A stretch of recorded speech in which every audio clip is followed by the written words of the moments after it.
அண்மை செய்தி. சென்னை தனியார் நட்சத்திர விடுதியில் இருந்து பாஜக நிர்வாகிகளுடன் 1 மணி நேரமாக ஆலோசனை நடத்திய பிரதமர் மோடி தற்பொழுது கேரள மாநிலத்திற்கு புறப்பட்டிருக்கிறார். அதன் காட்சிகளை நாம் அண்மை செய்தியாக பார்த்துக் கொண்டிருக்கிறோம்.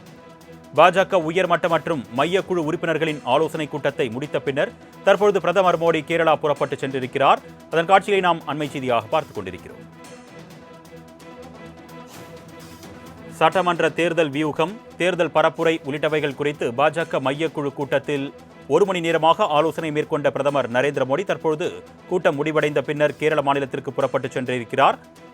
அண்மை செய்தியாக பார்த்துக் கொண்டிருக்கிறோம். இது குறித்த கூடுதல் விவரங்களை செய்தியாளர் ஷெலினா வழங்க நாம் கேட்கலாம். வணக்கம் ஷெலினா, கூடுதல் விவரங்கள் சொல்லுங்க.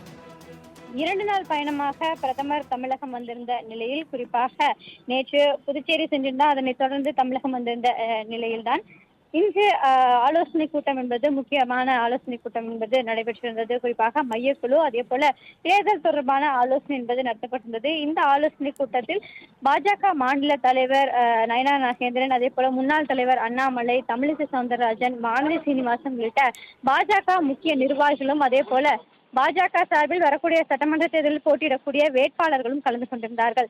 இந்த வேட்பாளர்கள் எவ்வாறு வரக்கூடிய சட்டமன்ற தேர்தலில் பணியாற்ற வேண்டும், அதே போல தேர்தலுக்கான வியூகங்கள் உள்ளிட்டவை தொடர்பாக ஆலோசனை மேற்கொண்டதாக கூறப்படுகிறது. 11 மணிக்கு தொடங்கிய ஆலோசனை என்பது 12:30, அதாவது 1:30 மணி நேரம் வரையிலும் ஆலோசனை என்பது நடத்தப்பட்டிருந்தது. அதனைத் தொடர்ந்து தற்பொழுது பிரதமர் நரேந்திர மோடி சென்னையிலிருந்து தற்பொழுது விமான நிலையத்திற்கு புறப்பட்டிருக்கிறார்.